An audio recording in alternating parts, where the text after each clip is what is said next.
Of the many debates that took place during the Second Vatican Council, one of the most important, and one that still goes on today, concerned collegiality, or the role of the College of Bishops in leading, guiding, and teaching the Church.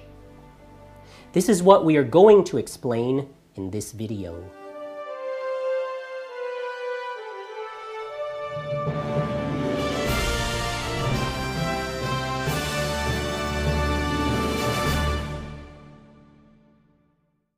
Catholicism and modernism understand truth very differently. One, defending the primacy of God's objective reality. The other, promoting the subjective expression of individual opinions.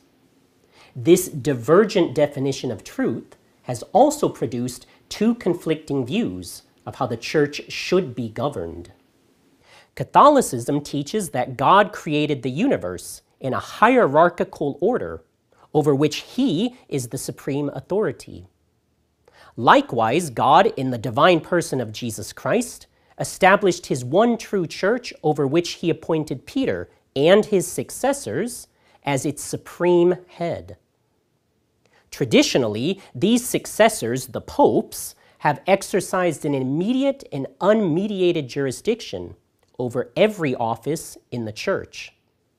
In moral, doctrinal, and disciplinary matters, the Pope's say is final, for he speaks with the direct authority of Christ. The bishops likewise, as successors of the other apostles, also received their power from God and exercise supreme religious authority in their respective dioceses, subject only to extraordinary intervention by the Pope. The modernist concept of religious collegiality, stemming from a faulty understanding of liberty and individual rights, threatens this clear, hierarchical structure. It insists that a strict democratic process should govern the Church at all times. The Pope is thus free to have his say, but his cardinals and bishops must always be allowed to voice their own opinions as well. Likewise, a bishop in his diocese must consult all his priests and respect their views, while each parish priest must similarly consult all his parishioners. This is the only way, according to modernism, that everyone's inviolable individual rights and liberty will be preserved. Everyone, therefore, must learn to communicate and compromise, even the Pope. Such unwavering devotion to debate and discussion severely obscures the hierarchical nature which God intended for His Church and unnecessarily hinders the actions of its leaders.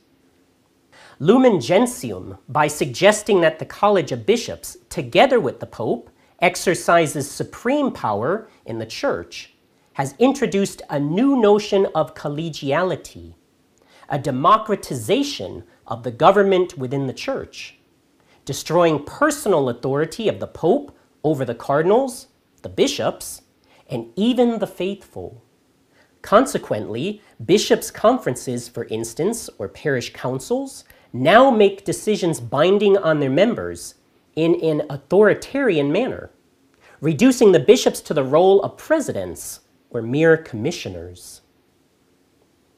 Certainly the Pope and bishops should consult one another, their fellow priests, and the laity when appropriate. But they are not bound to do so, and it is only done in order to bring their light together and help those in authority to decide.